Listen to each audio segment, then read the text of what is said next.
Welcome back to the Deep Dive, where we plunge into the intricate currents of global events, sifting through the noise to bring you clarity and those crucial aha moments. It's good to be here.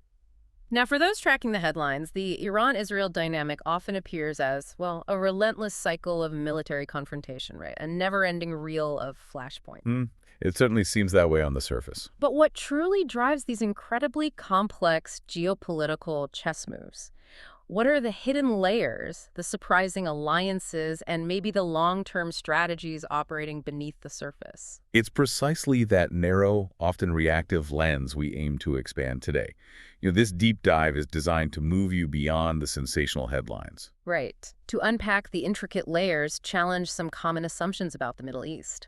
Exactly. We're going to explore the recent developments and the profound underlying strategic shifts, focusing particularly on the Iran-Israel conflict. And crucially, the often overlooked, yet maybe increasingly pivotal role that Arab nations are playing in all this. That's a key piece. And to do that, we've taken a deep dive into perspectives drawn from recent, pretty compelling insights shared by Yahya Amin on YouTube.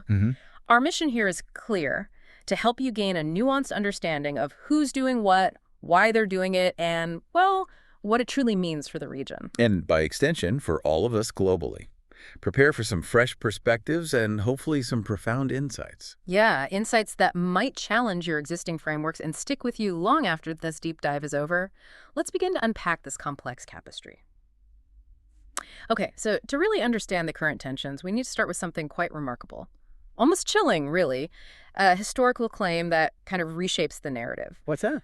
Back in the mid-1990s, a perspective emerged suggesting Israel had prescribed a series of 7 wars to the U.S. Prescribed, like a strategic blueprint. Exactly, almost like that. And what's particularly noteworthy is the assertion that 6 of these conflicts have, well, already taken place. 6 out of 7. Okay. Which ones? We're talking about engagements in Lebanon, Iraq, Sudan, Somalia, and Syria. Right. Lebanon, Iraq, Sudan, Somalia, Syria. Okay, got it.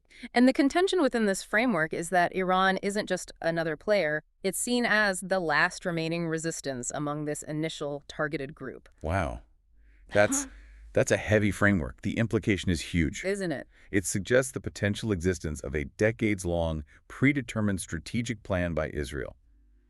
If this framing holds true, it paints a picture of a deeply rooted, consistent strategic approach. Where Iran is viewed not just as a reactive adversary, But as the final, targeted piece in a larger geopolitical puzzle. It suggests a vision that extends far beyond immediate crises, meticulously mapping out regional dynamics. let's quickly run through those 6 countries again just to see the pattern. Sure. Lebanon, obviously, repeated conflicts, 1982, 2006, mainly targeting Hezbollah, seen as a threat on Israel's northern border. Right, Iraq. Multiple interventions, culminating in the 2003 invasion that dismantled the regime, removing a historical regional rival. Okay, Sudan. Sudan faced missile strikes back in '98, targeting alleged chemical weapons facilities. Though, some analysts linked it to a broader strategy of weakening states perceived as supporting militant groups. And Somalia. Somalia's been op-ed of instability, drawing in various external forces, creating a power vacuum that, strategically, could be exploited. Makes sense. And finally, Syria. Syria, of course, embroiled in a devastating civil war, numerous external interventions, significantly weakening the Assad regime, which had strong ties to both Iran and Hezbollah. So, from this perspective, none of these are isolated incidents. Exactly. They become deliberate steps in a much larger, ongoing strategic narrative. The goal: to eliminate specific forms of resistance or perceived threats to Israeli security and regional influence. This long-term view is crucial, then, for understanding the current focus on Iran. Absolutely. It forces us to consider that current events might just be part of a much grander, maybe even preordained play. That really does put a different, more deliberate spin on recent history. Okay, so shifting focus to Iran itself. The immediate, most persistent international concern, as most people know, is its nuclear program. The nuclear question. And central to managing this, at least for a while, was the 2015 Joint Comprehensive Plan of Action, the JCPOA. Right, the Iran nuclear deal. A significant international agreement forged with the UN Security Council's P5+1, so US, UK, France, China, Russia, plus Germany. And Iran initially complied quite meticulously, didn't they, under IAEA supervision? They did. But what's remarkable here is how quickly even a meticulously negotiated international agreement, one backed by major world powers, can just unravel. Yeah, due to intense domestic and international political maneuvering. It's quite something. Benjamin Netanyahu, Israel's prime minister at the time, was vehemently opposed to the JCPOA. Vehemently is putting it mildly. His opposition wasn't just, quiet diplomacy. He went to extraordinary lengths. With that controversial visit to the U.S. Congress in 2015. Exactly. Lobbying directly against the Obama administration's efforts. An unprecedented public display of disagreement between such close allies. It highlighted just how deep Israel's concern was that the deal didn't sufficiently curb Iran's nuclear ambitions or its regional influence. And this political fragility, fueled by intense lobbying, ultimately led to the U.S. unilaterally pulling out of the deal under Trump in 2018. The implications of that withdrawal are still being felt, aren't they? Oh, absolutely. Profound implications. It undermines trust in international diplomacy, makes future agreements much harder to forge. And sets a dangerous precedent. Other nations might think, why bother if a new leader can just scrap it? Precisely. It signals that international agreements might just be temporary, subject to the whims of domestic politics. So considering that history, the staunch opposition, the unilateral withdrawal, it's particularly striking to hear reports now that Netanyahu might be open to re-engaging with a deal. But with a major caveat. Right, under what he calls maximum pressure tactics, essentially sign the deal or face bombing. Yeah, it's hardly a negotiation in the traditional sense. So what does this dramatic shift, after working so hard to kill the previous deal, tell us about Israel's current strategic thinking? Well, it reveals a deeply cynical, perhaps, but maybe also pragmatic strategic calculation. How so? On one hand, it could be an implicit admission that the maximum pressure campaign, while definitely hurting Iran's economy, hasn't actually achieved the goal of dismantling their nuclear program or forcing a complete surrender. Iran hasn't folded. Okay, so pressure alone didn't work as intended. Right. So, on the other hand, by reoffering a deal under such extreme duress, basically, a non-negotiable surrender is an attempt to formalize demands, Iran has always resisted. But now, with the explicit threat of military action as leverage. Turning diplomacy into an ultimatum. Exactly. Seeking to achieve through coercion what the original deal tried to achieve through, well, more balanced diplomacy, albeit on terms far more stringent for Iran now. It's a high-stakes gamble, pushing Iran to the brink. Forcing a choice. Capitulate and dismantle your strategic autonomy, or face direct military confrontation, potentially escalating things dramatically, and maybe deliberately so. Okay, so if Iran were hypothetically forced into this corner, what are the specific demands? What exactly are the U.S. and Israel reportedly asking for? The conditions are breathtakingly demanding. From Iran's perspective, it's basically asking for complete strategic disarmament. Okay, like what specifically? First, the complete transfer of all enriched uranium to a third country, and the U.S. gets to decide where it goes. Not just limiting enrichment, but taking the whole stockpile away. Yes, stripping them of any control, neutralizing their current nuclear progress. Second, the complete dismantlement of Iran's nuclear infrastructure. Dismantlement, meaning taking apart the facilities. Taking apart centrifuges, cascades, the physical equipment. A total rollback and destruction of the program. Wow. And third, A significant curtailment of Iran's ballistic missile program, restricting range, payload, capability. so neutralizing key aspects of both their nuclear and conventional strategic capabilities. Precisely. Capability seen as a direct threat to regional stability and Israeli security. From Iran's viewpoint, it looks like a demand for total disarmament, leaving them completely vulnerable. And as you lay that out, it immediately brings to mind the post-Iraq war agreement, doesn't it? It does. The one that drastically limited Iraq's long-range missiles to just 150 kilometers? Right, effectively neutralizing the SKOD threat to Saudi Arabia and Israel. It sounds eerily similar to these demands on Iran's missile program. Suggests a kind of playbook. That historical parallel is incredibly important. It highlights a recurring pattern. Missile disarmament is seen as a direct way to remove a threat to regional allies. For Iraq, it meant no more SKODs reaching Riyadh or Tel Aviv. Exactly. For Iran, it would drastically reduce their ability to project power, deter attacks, or respond effectively with conventional missiles, leaving them strategically exposed. But Iran's position on uranium enrichment has always been. Non-negotiable. That's their famous stance. They claim it's for peaceful purposes, medical isotopes, power generation, and they view enrichment as a sovereign right under the NPT. Especially given their investments in it. hmm And while they might be open to discussing other terms, indirect talks are reportedly ongoing, maybe in Rome or elsewhere. That core stance on enrichment remains a major sticking point. It's ideological and strategic for them. Absolutely. Which brings us back to a key question you touched on earlier. Why is Iran so wary of giving up this leverage? Especially considering history, where compliance, in their view, might have just led to more vulnerability, maybe even invasion.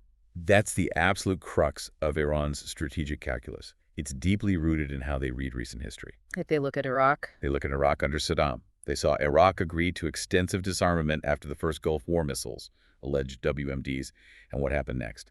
Not security, but more interventions, culminating in the 2003 invasion based on WMDs that, well, were never found. In Libya, too, right? Gaddafi gave up his nuclear program. Vividly recalled. Gaddafi voluntarily abandoned his nascent nuclear program in 2003, hoping for better relations with the West. 8 years later, regime change, NATO intervention. So for Iran, these are serious cautionary tales. Profound cautionary tales. Their nuclear program, even if officially peaceful, and their missile capabilities are seen as vital deterrents. Leverage against external threats, especially the U.S. and Israel. So giving them up, especially under duress. Would, in their view, strip them of strategic autonomy, leave them exposed, just like Iraq and Libya. They fundamentally seem to believe that having a nuclear program, or at least the capability to develop one quickly, might be the only guarantee of national survival, the only way to deter a regime change attack. It's a high-risk strategy, but understandable from their perspective. Driven by a deep fear of vulnerability and a fierce determination to control their own destiny. This historical lens makes that non-negotiable stance on enrichment make perfect sense, strategically speaking. Okay, let's pivot now to the more recent military actions dominating the headlines. We saw reports of U.S. attacks on 3 Iranian sites: Fordo, Natanz, and Isfahan. With Fordo singled out. Right, the critical underground uranium enrichment facility. These strikes were quickly celebrated by some as a major victory, a decisive blow. But there's a very different take out there. Exactly. Experts like the Indian military analyst Pravin Sawhney describe them quite pointedly as a show operation. A show operation. That's a stark contrast to the initial triumphal narrative. It is, and Sawhney's reasoning is compelling. He suggests these attacks were largely driven by U.S. domestic political pressure. Like maybe related to election campaigns, Trump's, for instance. Potentially. The goal from this view was to project strength and effectiveness to a domestic audience. Show action without committing to another long, costly, unpopular ground war like Iraq or Afghanistan. Something the U.S. is desperate to avoid. Right. Sawhney even drew a parallel to other military actions, like India's Operation Sindoor, which he saw as more about petty political gain than clear military objectives. Interesting comparison. Yeah. Appeasing domestic pressure rather than achieving a strategic goal abroad. And what really bolsters this propaganda view is the discrepancy in the initial Israeli media reports. It happened there. They initially declared Iran's nuclear capacity finished, crippled, but then within hours, they revised that significantly down to just a 2-year setback. That quick revision is telling. Suggests managing public perception, maybe creating a victory narrative that didn't quite match reality. It really compels you, the listener, to always question that immediate victory story. Look beyond the headlines. Was it really about crippling Iran or more about making a statement? Critical thinking is essential there. So if the strikes were maybe more show than substance, that leads us to Iran's military resilience. It seems like a major, often underappreciated factor. Definitely. Despite 45 years of sanctions, Iran is seen as having significantly greater military power than pre-war Iraq. It's frankly astonishing how they've developed high-tech gear, nuclear, missile, drone tech. It truly is a paradox. Economic weakness, yet significant indigenous military tech advancements under decades of sanctions. It speaks volumes about their strategic foresight and long-term preparation. The source indicates they've been actively prepping for a potential prolonged conflict for maybe 20, 22 years. Building up robust defense and deterrence. This deep resilience explains why they won't be easily defeated by airstrikes alone. Can you elaborate on some of those advancements? Right, sure. Ballistic missiles, an impressive arsenal, some capable of reaching Israel and beyond with increasingly sophisticated guidance. Drone technology, often reverse-engineered or homegrown, surprisingly effective, challenging conventional air superiority. And the nuclear front. Despite scrutiny, they've mastered fuel cycle stages, centrifuge production, enrichment, steadily increasing stockpiles and purity, getting closer to breakout capability if they choose. And Fordo, the targeted facility. A marvel of defensive engineering. Built deep inside a mountain, layers of rock, concrete, virtually impervious to conventional airstrikes, even B-2s with bunker busters. So how do you neutralize something like that? Experts contend the only way is a full-scale ground invasion. And adding to that resilience is the population's willingness to endure hardship. Yes, severe economic hardship rationing, relying on domestic production, a strong sense of national pride and defiance. It suggests a nation prepared for the long haul, unlike regimes that might crumble quickly. Their internal cohesion, despite economic woes, is a formidable asset. That's a critical point. The need for a ground invasion for permanent damage. Retired U.S. Colonel McGregor, a respected strategist, agrees. He corroborated that view. Emphasizing that a ground invasion by the U.S. or Israel, given the current climate, is highly unlikely, prohibitively costly. And this brings us straight back to those crucial, painful lessons from recent history. Iraq and Afghanistan. Exactly. The costly, regrettable ground interventions that became prolonged economic and human liabilities for over a decade. The memory is still fresh. Trillions of dollars, immense human cost. It makes another large-scale, open-ended ground invasion politically toxic and economically unsustainable for the U.S. The public appetite just isn't there. Neither is the financial bandwidth. And there's an ironic historical precedent involving Israel itself, isn't there? Yes, fascinatingly. Israel's own attacks on Iraq's nuclear facilities, Iraq in '81, then again in '83. Did they eliminate the threat? No, apparently they spurred Iraq to accelerate its clandestine nuclear program. Precisely. It suggests preemptive strikes can backfire, fuel the ambitions they seek to suppress. A powerful reminder that military solutions are rarely straightforward, often have unintended consequences, and could deepen the target's resolve. Okay, so connecting this to the bigger picture, considering Iraq, Afghanistan, does the U.S. or even Israel really have the capacity, economic, military, political will for another ground war now? Especially with China and Russia rising. Yeah, their interests in the Middle East have only grown, and Russia's ties with Iran are deeper than they ever were with pre-war Iraq, right? That adds another layer of complexity. It absolutely does. The geopolitical landscape has shifted dramatically. The U.S. faces a more assertive challenge from China and Russia, both strengthening ties with Iran economic, military, intelligence. So a war in Iran would divert resources. Immense resources, military assets, strategic attention away from other critical global arenas, potentially undermining U.S. positions against these rivals. And Russia specifically. Russia has a vested interest in Iran's stability. Shared borders, alliances in Syria, arms supplies. Unlike Iraq, where Russian influence was limited, intervening against Iran involves a much more complex web. Russia might see it as a threat to its own influence. Likely, potentially leading to overt or covert support for Iran. So it's not just about military capacity anymore. It's global strategic bandwidth, economic sustainability, and risking a wider, uncontrollable conflict that could reshape the global order. The risks seem to far outweigh potential benefits. That seems to be the calculation. Okay, moving beyond direct military clashes, let's look at the broader, more subtle geopolitical chessboard. We're hearing about significant Russian and Chinese intelligence involvement with Iran. A level of cooperation suggesting potentially more aggressive Iranian responses or attacks on Israel, possibly with their support. But what's really fascinating is that Russia, despite these ties, somehow maintains pretty good relations with both Iran and Israel. Yeah, that's a unique position. It positions Russia as a potential mediator for a ceasefire, oddly enough. Which leads to this really profound notion of a controlled conflict. Can you unpack that? Sure. It's not about one side winning outright or a quick end. It suggests a high-stakes dance where major powers, U.S., Russia, China, even key Arab states, might actually be strategically comfortable with certain outcomes. Comfortable with what? Maybe a downsizing of Israel's current hardline regime, or a shift away from Iran's current proxy war approach, Yeah. but without it spiraling into a full regional war. So a managed conflict, not necessarily resolution. Exactly. A complex game where total victory for one side isn't the desired outcome for the global players. Each has different underlying objectives. Like the U.S. maybe wanting to reduce the liability of Israel's hardline policies. Possibly. Policies seen as destabilizing, complicating broader U.S. goals, maybe hindering ties with Arab nations. And Russia and China. Supporting Iran helps balance U.S. influence, challenges unipolarity, but without wanting a chaotic war disrupting energy markets or causing refugee crises. They might aim for a more multipolar Middle East, where their influence grows. And Russia's dual relationship is key here. Pivotal.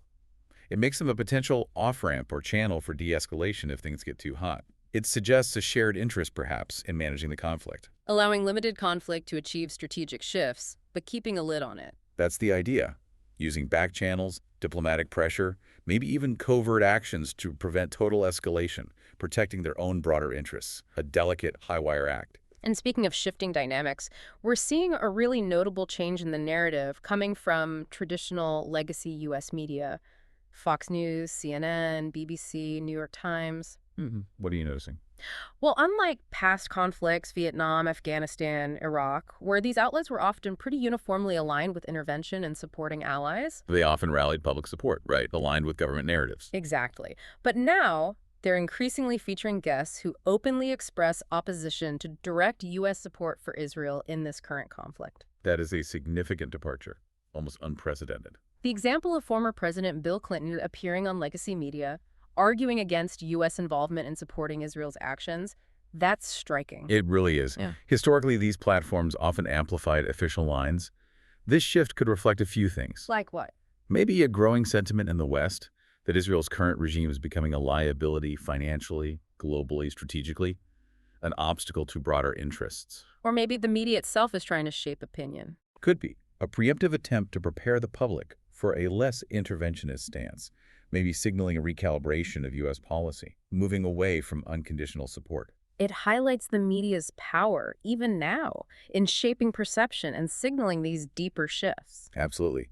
It implies a recognition that the narrative is shifting, and these outlets are adapting, maybe even leading that shift, reflecting a new reality. Which ties directly into the idea of Israel's mounting costs. The perception it's becoming a liability.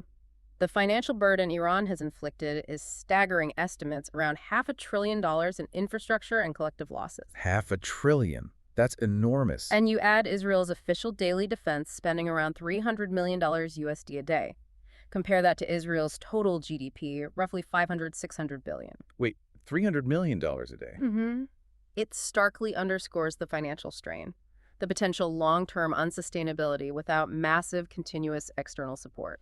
The raw numbers there really speak volumes. They're a powerful indicator. That scale of cost relative to their GDP is, well, it's a surprising fact many overlook. $500 billion is almost their entire annual economic output. And $300 million a day means, what, in less than 2 years they've spent their entire GDP just on defense for this conflict. Roughly, yeah. It raises fundamental questions about sustainability without that external support, primarily from the U.S.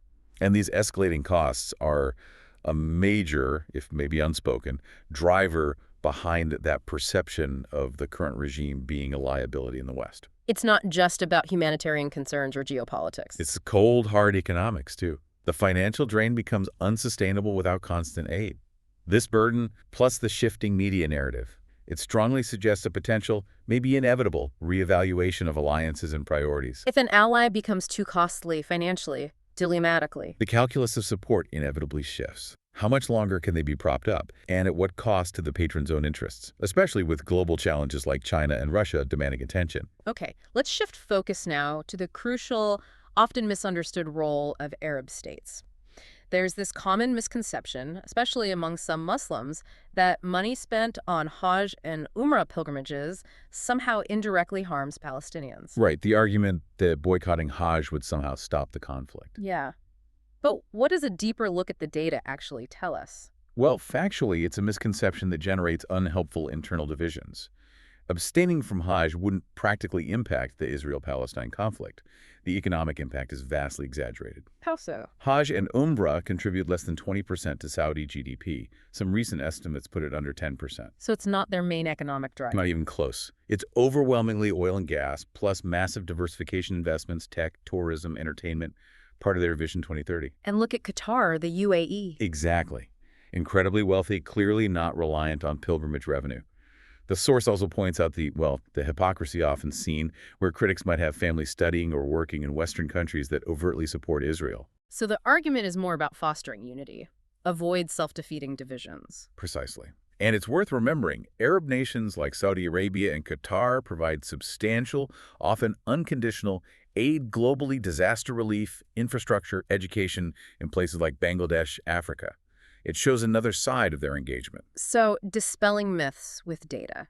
And what's encouraging, according to Yahya Amin's insights, is this emerging view of greater unity. Saudi Arabia, Qatar, Syria, Iran, actively seeking cooperation. That's seen as a very positive development for broader Muslim interests and potentially for the Palestinian cause. A key victory here, maybe under-celebrated, is the lifting of economic sanctions on Syria. Sanctions imposed way back in 1978 by the U.S. at Israel's urging to weaken Syria's economy. And now lifted.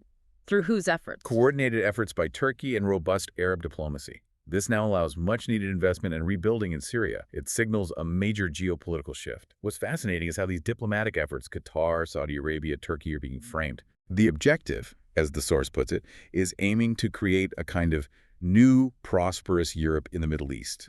Economically integrated, militarily strong, politically cohesive. That directly challenges the old Western policy of keeping the region divided and weak. Absolutely. A fundamental shift towards strategic autonomy. They're shaping their own future. And we're seeing explicit demands now regarding Palestine. Yes, Arab leaders demanding Palestinian state recognition and security as an absolute precondition for normalization with Israel, moving beyond past agreements like the Abraham Accords that downplayed the issue.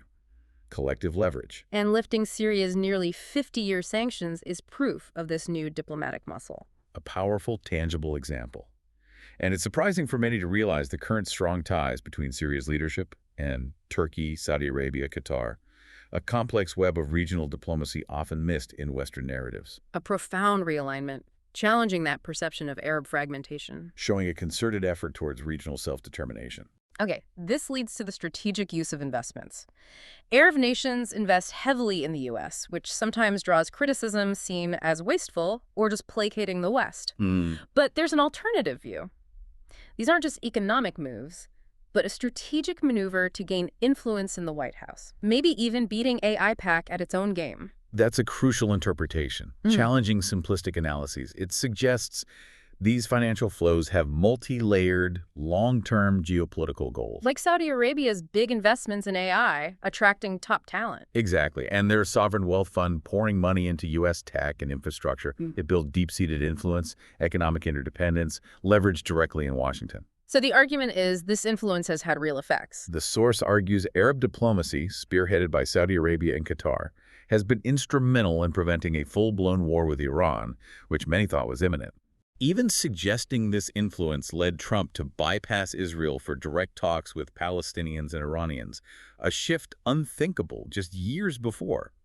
It shows how direct Arab influence, fueled by investments, can work differently than traditional lobbying. It really challenges you, the listener, to see a sophisticated long game converting financial power into political leverage. Shaping policy from within. And speaking of leverage, there's this measurable shift in the narrative war. Netanyahu himself admitted Israel is losing the narrative war globally. He conceded that. Why? Largely due to social media, TikTok, Facebook, YouTube exposing realities on the ground, including alleged genocidal actions, unfiltered, in real time. And the source identifies specific players leading this. Al Jazeera, funded by Qatar, is seen as at the forefront, followed closely by Turkish media like TRT. Highlighting their critical strategic importance as powerful mouthpieces for Muslim perspectives globally, directly countering established narratives. They're shaping global opinion, challenging dominant views. Exactly. Providing crucial, often courageous coverage, disseminating raw footage, alternative analyses, bypassing traditional filters, often at immense personal risk. The high number of journalists from these networks killed or injured in Palestine is tragic evidence of that risk. Absolutely. Netanyahu's admission is telling. It acknowledges that traditional information control is eroding, challenged by decentralized social media and alternative news sources. This shift in the narrative war has profound implications for international support, diplomatic leverage, public sentiment, making it harder for certain actions to go unchallenged. It's a battle for hearts and minds, and the landscape is undeniably shifting, a rebalancing of information power. Okay, finally, let's explore this idea of a perceived Mandela effect of diplomacy. Why might actions of smaller Arab nations like Qatar be misunderstood? Why diplomacy and media over direct military aggression? The source explains this by pointing to cautionary tales, the fates of other nations that did militarily challenge U.S. or Western interests. Who are they looking at? Libya. Gaddafi removed after challenging the U.S. dollar, seeking an African currency. Egypt. Morsi, overthrown after being perceived as opposing U.S.-Israeli interests, aligning with Hamas. Pakistan. Imran Khan jailed after challenging U.S. foreign policy, seeking independence, closer ties with China, Russia. So these are vivid lessons for them. Yeah. The cost of direct confrontation. Immense costs. Plus, consider the raw numbers. Collective Arab GDP, maybe $6 trillion. U.S. GDP, around $28 trillion. That disparity makes direct military confrontation impractical, almost suicidal. So how does the source illustrate their strategic rationale? With a powerful analogy, imagine three people by a river seeing dead children floating downstream. Two jump in frantically, pulling them out. Immediate visible heroism.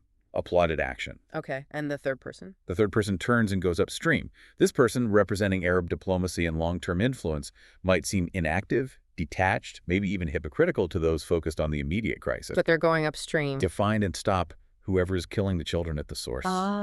Addressing the root cause. Exactly. Yeah. It illustrates how smaller entities might choose a strategic, long-term approach, diplomacy, investment, media over direct conflict, aiming for systemic change from within, influencing policies at their root. It requires a nuanced understanding, looking beyond surface judgments.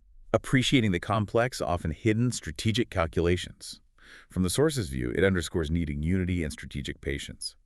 What looks like inaction might be a considered long-game strategy for systemic change. Hashtag tag outro. So as we wrap up this deep dive, we've journeyed through these complex, shifting sands of the Middle East. We've peeled back layers often hidden beneath the headlines, explored the deep history of the Iran-Israel conflict, considering that perspective on long-term plans, and Iran's surprising resilience, even under sanctions. And crucially, looking at the often misunderstood but increasingly influential role of Arab nations. Right, leveraging diplomacy, economics, media to really reshape the geopolitical landscape. And if we connect all this to the bigger picture, it leads to a truly thought-provoking conclusion, doesn't it? Which, in a world where overt conflict and military action grab the headlines, what if the most impactful battles are increasingly fought, and maybe won, through less visible means? economic leverage, sophisticated media narratives, quiet, long-game diplomacy. Exactly. Consider how these invisible strategies might be more profoundly reshaping global power dynamics, forging new alliances, achieving long-term goals more effectively than direct military clashes. And what that truly means for the future of international relations. The Middle East, in this view, becomes a crucible for a new kind of geopolitical contest, one demanding a far more nuanced understanding than headlines provide. Forcing us to rethink what power and victory really mean in the 21st century. A lot to chew on there.